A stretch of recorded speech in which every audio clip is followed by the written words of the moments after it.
बिस्मिल्लाहिर्रहमानिर्रहीम अस्सलाम वालेकुम डियर स्टूडेंट्स। आज के लेक्चर के अंदर हम एक्सरसाइज 2.3 का लास्ट क्वेश्चंस के पार्ट करने जा रहे हैं, जिसके अंदर हमने फाइंड आउट क्या करना है एक्स की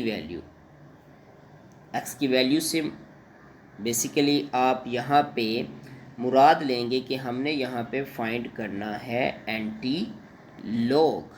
और एंटी लॉग हम साइंटिफिक नोटेशन वाले जो कैलकुलेटर हैं उस पर हम किस तरह से लेते हैं। सबसे पहले आपने अपने कैलकुलेटर को ऑन किया। ऑन करने के बाद आपको इस कोने के ऊपर आपको शिफ्ट का बटन मिलेगा।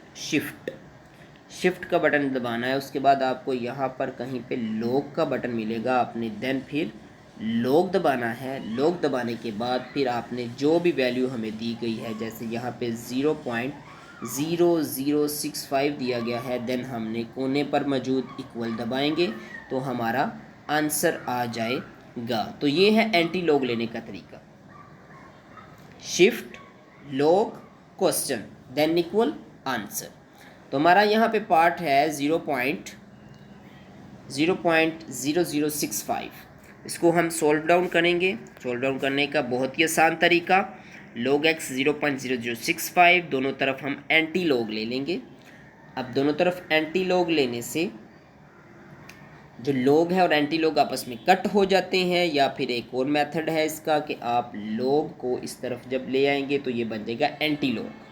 ठीक है, तो एंटी लॉग लेने का तरीका कर अभी मैंने बताया। शिफ्ट दबाएं, फिर आपने लॉग दबाना है, फिर आपने 0.0065 को प्रेस करना है, देन इक्वल।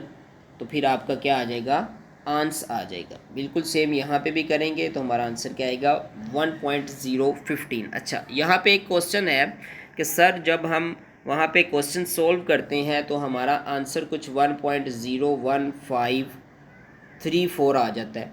तो फिर हमने कितने लिखने हैं भाई? पॉइंट के बाद आपने सिर्फ और सिर्फ क्या लेने हैं, 3 लेने हैं। ठीक है, या 3 ले लें या फिर 4 ले लें। ठीक है, ये आपने जहन में ज़रूर रखना है। पूरा हमने आंसर लिखने की ज़रूरत नहीं है, क्योंकि ये शॉर्ट क्वेश्चन में क्वेश्चन आएंगे और MCQs।